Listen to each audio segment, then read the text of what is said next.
சின்ன முருகைய சிங்கார முருகைய சின்ன சின்ன முருகைய சிங்கார முருகைய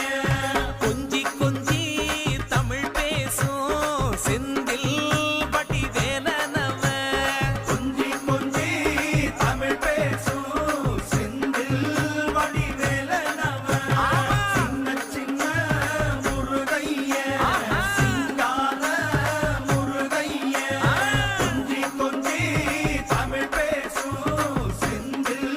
வடிவேலனவ சுப்பிரமணிய சாமி என்பார், கார்த்திகேயன் என்பார், சுவாமிநாதன் என்பார், முக அமுதன் என்பார், பாலசுப்பிரமணியன் என்பார், கருணாகரன் என்பார், கதிர்காம கந்தன் என்பார், கதிர்வேல சுவாமி என்பார்.